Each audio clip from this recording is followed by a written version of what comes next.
चलिए बात करते हैं आज प्रश्नावली 5.7 की।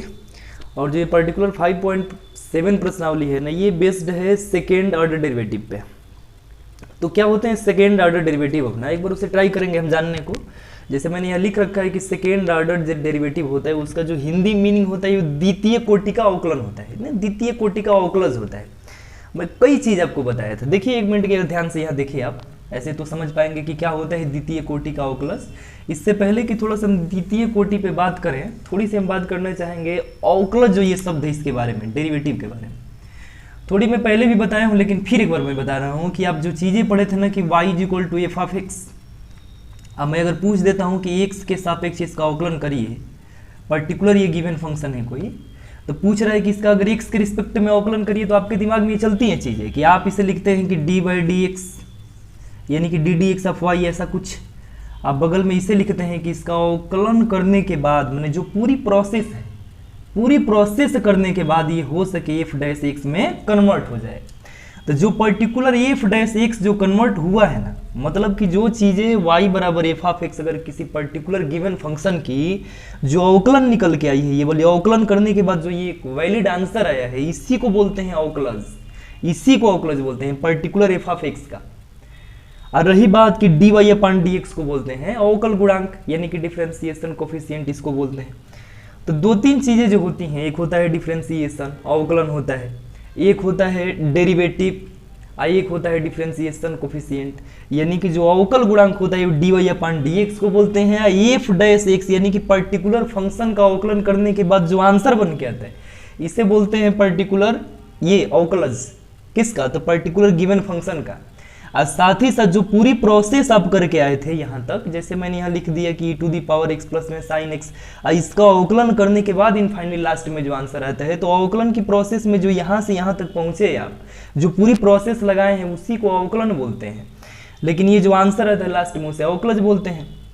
तो द्वितीय कोटि का अवकलज बोल रहा है, इसका क्या मीनिंग है? तो देखिए एक बार और समझेंगे हम इसे कि पर्टिकुलर अगर y बराबर f(x) कोई गिवन फंक्शन है, इसका मैंने x के सापेक्ष अवकलन फाइंड आउट करा, तो हो सके dy/dx = f'(x) अपना बन जाए ये वाला पर्टिकुलर। अब पुनः एक बार इसका अगर अवकलन कर दें, ये मानते हुए कि ये वाला पर्टिकुलर अब कोई एक फंक्शन है, तो हम लिखेंगे कि x के सापेक्ष पुनः अवकलन करने पर, पुनः अवकलन करने पर, तो जब इसका अवकलन आप करेंगे तो ये देखिए कैसे होता है। तो अपना एक साइन बनता है dy/dx, और करना किसका है, तो आपने दोनों पक्षों का अवकलन करते हैं, तो ये लिखेंगे dy/dx कुछ ऐसा, मैंने dy/dx का x के रिस्पेक्ट में परिवर्तन की दर, मैं ये बोलना चाह रहा हूँ। या ऐसे बोलिए कि dy/dx की x के सापेक्ष अवकलन, ये कुछ बोलना मैं चाह रहा हूँ। इधर कितना होना चाहिए, तो एक बार इसका अवकलन हुआ है, एक बार जब पुनः इसका अवकलन करेंगे तो f'(x) हो जाएगा कुछ ऐसा। तो ये मात्र लिखने के तरीके हैं। अब बगल में थोड़ा सा और आगे बढ़ते हैं, तो इसे ऐसे लिखते हैं कि जैसे d2y/dx², ऐसा कुछ। प्रोनाउंसिएशन इसका कुछ भी करिए, उससे फर्क नहीं पड़ता है, बस चीज़ें वही हैं जो आप समझ सकते हैं इसे f'(x). तो कुल मिल के ना किसी पर्टिकुलर फंक्शन का अवकलन करा एक बार, अब पुनः जो प्राप्त हुआ उसको ये मानते हुए चलना है कि ये एक अलग से फंक्शन है, अब पुनः एक बार इसका x के रिस्पेक्ट में अवकलन करना ही सेकेंड ऑर्डर डेरिवेटिव कहलाता है। ये बहुत बड़ा इशू नहीं है, एक मिनट के लिए और दो चार चीज़ें इसके संकेत पे फोकस कर लेंगे। कभी कभी ऐसा होता है कि पर्टिकुलर संकेत में ही लड़के कंफ्यूजन में आ जाते हैं।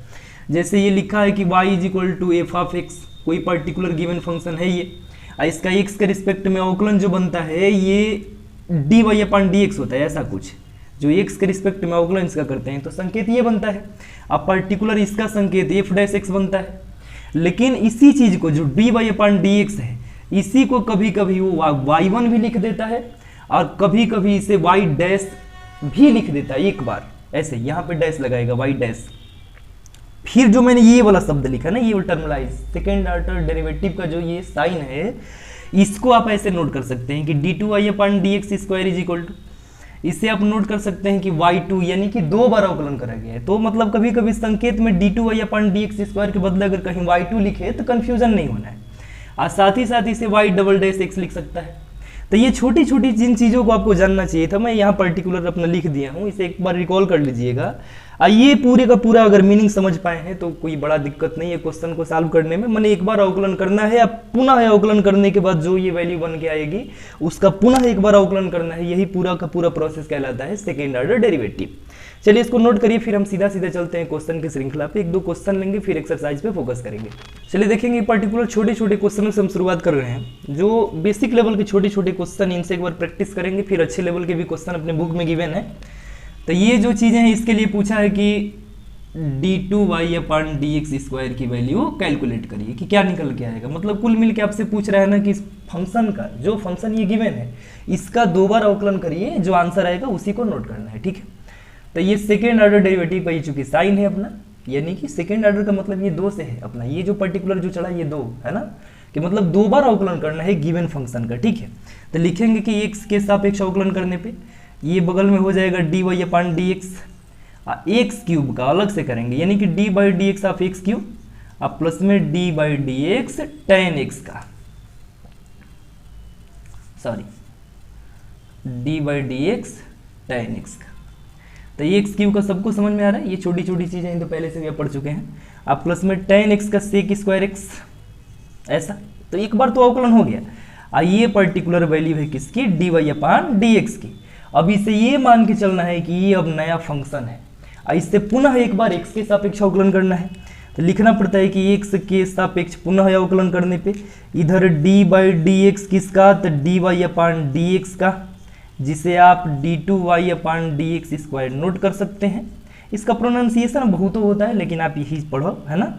ये d/dx जो है इस बार पुनः किसका, तो 3x² का, अब प्लस में d/dx किसका, तो sec x पूरे के स्क्वायर का, कुछ ऐसा, ठीक है। तो ये चीजें तो समझ में आ ही रही होंगी कि 3 आएगा अपना, फिर से कांस्टेंट है बाहर है, इस तरह से इसका अवकलन करेंगे तो ये 6x प्लस sec x पे पावर 2 है। तो ये पर्टिकुलर ये तो फंक्शन अपना चला गया फंक्शन बेस फंक्शन पे, तो ये ऐसे हो जाएगा कि 2 sec x, अब पुनः जब sec x का करेंगे तो मल्टीपल में sec x into tan x, तो ये 6x plus 2 sec² x multiple tan x। तो ये आया अपना किसका, तो d2y/dx² की वैल्यू। अगर कभी कभी ऐसा क्वेश्चन दे के यहाँ पे पूछ दे ऐसा कि y" फाइंड आउट करिए, ऐसा पूछ दे कि आप y2 फाइंड आउट करिए, तो ये घबराने वाली चीजें नहीं है, सब के सब वही संकेत मात्र हैं गिवन इस पर्टिकुलर चीज का। यानी कि 2 बार अवकल जो करने चाहिए थे, 2 बार जो अवकलन करने का जो साइन है अवकल गुणांक, ये इस तरह से रिप्रेजेंट होता है, ठीक है। तो ये क्वेश्चन है, एक छोटा सा मैं क्वेश्चन लिया था, चलिए इसको नोट करिए, फिर एक और अच्छे लेवल का क्वेश्चन देखेंगे, फिर एक्सरसाइज में हम चलेंगे। चलिए इस क्वेश्चन को सॉल्व करेंगे, बहुत बेहतर क्वेश्चन है ये पेपर में आया हुआ भी क्वेश्चन एक तरह से। ये पर्टिकुलर गिवन फंक्शन है, इसके लिए पूरी बात आपको प्रूव करने को दिया है कि मतलब इस पूरे पर्टिकुलर फंक्शन का जो सेकेंड ऑर्डर डेरिवेटिव निकल के आता है वो ये है। इसमें पुनः एक बार अगर इसी पर्टिकुलर फंक्शन को ऐड कर दिया जाए तो क्या मतलब टोटल योगफल 0 आ रहा है क्या, तो एक बार ट्राई करेंगे इसे। तो लिखना है ना कि x के सापेक्ष अवकलन करने पे dy/dx इज इक्वल टू, ये कांस्टेंट है बाहर sin x का cos x, प्लस में b कांस्टेंट है बाहर cos x का माइनस sin x। आप ये वाला साइन यहाँ चेंज कर दीजिए ऐसे। तो एक बार तो अवकलन हो गया इस पर्टिकुलर फंक्शन का, पुनः लिखिए कि पुनः x के सापेक्ष अवकलन करने पे तो d2y/dx² हो जाएगा। अब चीजें ये संकेत वाली हैं, आप इसको नोट डाउन करते रहिएगा। अब मैंने एक बार आपको अच्छी तरह से समझा दिया है, ठीक है। अब ये कांस्टेंट है बाहर लेंगे, इस तरह से cos x का माइनस sin x होगा, तो यहाँ पे नोट करेंगे कि माइनस sin x, ये माइनस रहा ही रहा है ना। और उसके बाद ये जो b है वो भी ठीक है, sin x का अवकलन हो जाएगा cos x। तो एक काम करिए, इस पूरे क्वांटिटी मैंने अवकलन तो कर दिया, मैंने इस गिवन फंक्शन का अवकलन तो मैंने कर दिया है। तो थोड़ा और आगे बढ़ाते हैं, ये d2y/dx², और जो बगल में इसमें पूरी जगह जो दोनों में माइनस है, क्या आप इसे ऐसे भी तो नोट कर सकते हैं कि a sin x प्लस में b cos x, ये a sin x प्लस में b cos x अगर आप देखेंगे क्वेश्चन में तो ये वाला का पूरा क्वेश्चन है, मतलब पर्टिकुलर ये वाला एक वैल्यू है ना क्वेश्चन में, y की वैल्यू है, यही तो y है ना। तो इसको अगर y की वैल्यू में रिप्लेस करें मैं यहाँ से, तो ये चीजें जो दिख रही है ना कि d2y/dx², अब बगल में माइनस y है, अब इसको इधर लेके आएंगे तो d2y/dx², अब प्लस में y, उधर को छूटेगा 0। यही प्रूव करने थे। आप इसको ऐसे भी ट्राई कर सकते हैं कि इसको सेटिस्फेक्शन करने हैं, तो d2y/dx² की जो वैल्यू है ये निकल के आई है, और dy/dx की वैल्यू जो y जो फंक्शन इसकी जो वैल्यू है ये है, तो इसकी वैल्यू और इसकी वैल्यू दोनों को एक पास रखेंगे तो देखिए टोटल क्वांटिटी निगेटिव है, ये टोटल क्वांटिटी पॉजिटिव है, सब इन्फिनाइट कटेगा, सब इससे ये कैंसिल आउट होगा, इससे ये कैंसिल आउट होगा, टोटल बचेगा अपना 0। तो वो भी एक तरीका है प्रूव करने का कि मान निकाल के अलग अलग इसमें सेपरेट करते हैं। एक तरीका अपना ये भी है कि उसी में से एलिमिनेट कर देते हैं वैल्यूओं को। तो चलिए इसको नोट करिए, फिर आगे सीधा सीधा एक्सरसाइज में चलेंगे, एक्सरसाइज के क्वेश्चनों पे फोकस करेंगे। चलिए बात करेंगे इस पर्टिकुलर फंक्शन पे। इसके बारे में पूछा है कि इसका d2y/dx² फाइंड आउट करिए।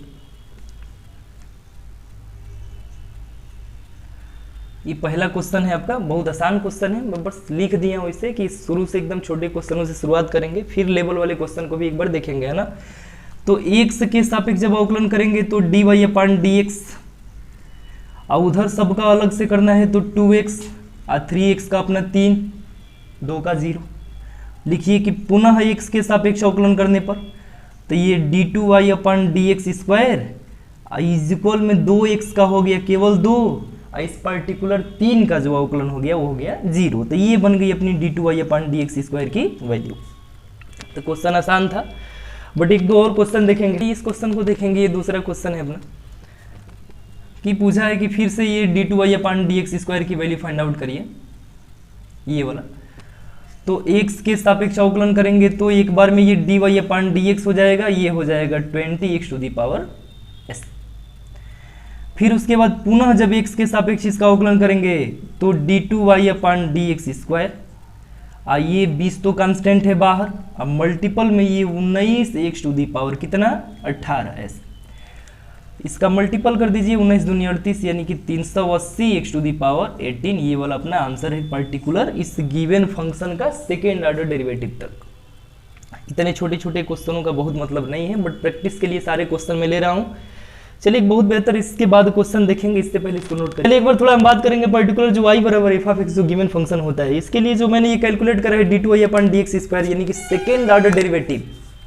तो ये जो सेकेंड ऑर्डर डेरिवेटिव जो निकल के आता है, इसको एक्चुअली मीनिंग क्या है, क्या यूजेज है इसकी, तो देखिए पर ट्राई करेंगे इसके यूजेज को जानने के लिए। तो अगर इसकी यूजेज जानना है तो थोड़ी सी ज्योमेट्रिकल मीनिंग जाननी है आपको, कि अगर y/f(x) गिवन फंक्शन है, मैं बोला था कि अगर x के सापेक्ष इसका अवकलन करना है तो आप लिखते थे कि dy/dx, इधर लिखते थे f'(x). तो ये अपने भाषा में, अपने लैंग्वेज में, मैथमेटिक्स की भाषा में ना चल रहा है कि x के रिस्पेक्ट में पर्टिकुलर y का अवकलन करें आपने। बट अगर इसे थोड़ा सा उस कैटेगरी का देखा जाए, ज्योमेट्रिकल मीनिंग से देखा जाए, तो ये बोलना चाहें कि अगर पर्टिकुलर फंक्शन y है तो इस y की परिवर्तन की दर x के रिस्पेक्ट में, ये कुछ ऐसा बोलना चाहिए कि y की परिवर्तन की दर x के रिस्पेक्ट में फाइंड आउट कर रहे हैं, माने x के सापेक्ष y की परिवर्तन की दर। एक्चुअली यही बोलना चाहा है कि x के सापेक्ष फलन y की परिवर्तन की दर, यही बोलना चाहिए। तो एक मिनट के लिए अगर ये चीजें x के स्थान पे जरा मैंने यहाँ पे थोड़ी फिजिकल क्वांटिटी t ले लूँ, t फॉर जो अपनी टाइम पढ़ा जाता है, तो अगर आप इसे देखेंगे तो अगर कोई फंक्शन गिवन है y, इधर फंक्शन t के फॉर्म में यानी कि ft है, तो अगर इसे आप t के सापेक्ष अवकलन करते हैं तो आप फाइंड आउट करते हैं dy/dt, इधर हो जाता है f'(t), कुछ ऐसा। आप इसे एक मिनट के लिए सोचो तो आपको समझ में आएगा कि जो पर्टिकुलर फंक्शन y है, इसका t के रिस्पेक्ट में अवकलन पूछा है, t फॉर होता है अपना टाइम। तो अगर y कुछ अलग से अपना फंक्शन हो जाए तो इस पर्टिकुलर फंक्शन का t यानी कि समय के रिस्पेक्ट में परिवर्तन की दर अपने कैलकुलेट करा है। आपने एक बार अवकलन करा, इसका मतलब क्या कैलकुलेट करा है कि यहाँ पे x के सापेक्ष परिवर्तन की दर कैलकुलेट करा है, और यहाँ पे t के सापेक्ष y की परिवर्तन की दर कैलकुलेट करा है। तो अगर y कोई ऐसा फंक्शन हो जाए जो कहीं विस्थापन को रिप्रेजेंट करे, तो विस्थापन की परिवर्तन की दर टाइम के रिस्पेक्ट में, सपोज दैट आप सोच पा रहे होंगे कि y की परिवर्तन यानी कि विस्थापन की परिवर्तन टाइम के रिस्पेक्ट में जो निकल के आते हैं क्वांटिटी, वो वेग निकल के आती है, वेग, यानी कई फिजिक्स वाली चीज़ों को ये वाली चीज़ें आसान करती है। एक बार अगर पुनः इसका अवकलन कर देते हैं तो आप फाइंड आउट करेंगे कि d2y/dt², इधर हो जाएगा f'(t), कुछ ऐसा। मतलब कि एक बार अवकलन करा, यहाँ पे अगर विस्थापन सदिश था, विस्थापन समीकरण था, अगर इसका आपने अवकलन करा t के रिस्पेक्ट में, तो आप बनाए हैं क्या पर्टिकुलर इस विस्थापन से ये वाला वेग, अब पुनः एक बार वेग का, यानी कि इस पर्टिकुलर इस वेग का आपने एक बार रिस्पेक्टेड टी यानी कि इस टाइम के रिस्पेक्ट में परिवर्तन की दर कैलकुलेट करा है, तो यहाँ पे d2i/dt² कैलकुलेट करा है। ये जो चीज़ें बन के आई हैं, अब ध्यान से सोचो कि वेग की परिवर्तन की दर टाइम के रिस्पेक्ट में, तो ये वेलोसिटी बन के आई है। तो कुल मिलके एक इस टाइप का क्वेश्चन भी लेंगे, बट ये मैं उम्मीद कर रहा हूँ कि ये चीज़ें आप समझ चुके होंगे कि यानी कि 2 बार अवकलन का मीनिंग क्या है। एक बार अवकलन का मीनिंग अगर यहाँ पे अपना जो फंक्शन है विस्थापन है, तो विस्थापन की परिवर्तन की दर निकाला है, वेग निकला है, और एक बार इसी वेग का फिर से आपने परिवर्तन की दर निकाला है टाइम के रिस्पेक्ट में, तो टाइम के रिस्पेक्ट में वेग की परिवर्तन की दर जो अपनी एक्सीलरेशन निकल के आती है, यानी कि त्वरण निकल के आती है। तो बहुत बड़ा इसका यूजेज भी है, क्वेश्चन उस टाइप का हम लेंगे, बट इसको 1 मिनट के लिए आप नोट करिए। चलिए इस क्वेश्चन को देखेंगे हम, कि लिखा है कि y = a sin ωt। ये एक फिजिकल क्वांटिटीज होती है, उसमें फिजिक्स में ये कहीं ना कहीं आप चीज़ें जरूर देखे होंगे कि ये sin ωt, यानी कि हमको लग रहा है कि ये विस्थापन का समीकरण होता है ना। ये सिंपल हार्मोनिक मोशन में या कहीं भी हो सकता है कि मतलब जो दोलन गति होती है, वृत्तीय गति होती है, उसमें कहीं ना कहीं ये जो चीज़ें हैं ये अपने विस्थापन के समीकरण को रिप्रेजेंट करते हैं। चूंकि फिजिक्स की चीज़ें हैं, मेरे को थोड़ी सी ये वाली चीज़ें भूल गई होंगी, बट ये मुझे याद है कि y = a sin ωt कहीं ना कहीं किसी चीज़ का विस्थापन समीकरण होता है। तो इसमें 1 मिनट के लिए देखिए जो वेरिएबल है वो t है, t फॉर ये टाइम है, समझ पा रहे हैं। तो इसका मतलब अगर मैं बोलूँ कि पर्टिकुलर y का मतलब कि t के सापेक्ष अवकलन करने पर, तो ये dy/dt हो जाएगा। अब बगल में ये कांस्टेंट है बाहर sin ωt, तो ωt को t मानिए, तो इसका हो जाएगा कि cos ωt। अब पुनः ωt का करेंगे तो ओमेगा, चूंकि ये कोणीय विस्थापन को शायद रिप्रेजेंट करता है, तो ओमेगा निकल के आएगा बाहर। फिर से अगर ओमेगा टी का कर रहे हैं आप, सॉरी ओमेगा टी का, तो ओमेगा बाहर, टी का अवकलन टी के रिस्पेक्ट में 1, तब मल्टीपल में होंगे ओमेगा निकल के आना चाहिए, यानी ये a ओमेगा cos ωt। तो ये जो बन के आया है ये dy/dt की वैल्यू बन के आया है, और जो dy/dt की वैल्यू है इसे आप 1 मिनट के लिए महसूस जरा करिए कि ये टाइम है और ये विस्थापन है पूरा का पूरा। तो विस्थापन की परिवर्तन की दर टाइम के रिस्पेक्ट में जो ये पर्टिकुलर फंक्शन बन के आया है ये वेग को रिप्रेजेंट कर रहा है। तो इसे आप चाहें तो v से नोट कर सकते हैं कि v = a omega cos ωt, कुछ ऐसा, ठीक है। तो एक बार इस फंक्शन का मैं पुनः अवकलन करूंगा, ठीक है। तो जब पुनः एक बार अवकलन करेंगे तो लिखना पड़ेगा कि t के सापेक्ष पुनः एक बार अवकलन करने पे, तो ये वाला हो जाएगा अपना d2y/dt²। अब बगल में फिर a ओमेगा कांस्टेंट है, बाहर ले लीजिए cos ωt का माइनस में sin ωt। अब फिर से ओमेगा टी का करेंगे टी के रिस्पेक्ट में, तो हो जाएगा ओमेगा, जो मल्टीपल में है तो आप यहाँ पे चढ़ा सकते हैं ओमेगा², तो माइनस a ओमेगा² sin ωt। ये जो वैल्यू बन के आई है ये है इस पर्टिकुलर फंक्शन का डबल टाइम डेरिवेटिव, यानी एक बार अवकलन करें विस्थापन का टाइम के रिस्पेक्ट में तो वेग बना। अब वेग का एक बार पुनः है आपने विस्थापन सॉरी वेग का परिवर्तन की दर निकाला है टाइम के रिस्पेक्ट में, तो ये वाली वैल्यू आई, ये जो वैल्यू आई है यानी कि त्वरण है, यानी कि वेग की परिवर्तन की दर टाइम के रिस्पेक्ट में ये त्वरण है। त्वरण को आप a से रिप्रेजेंट कर सकते हैं, तो माइनस में a ओमेगा² sin ωt।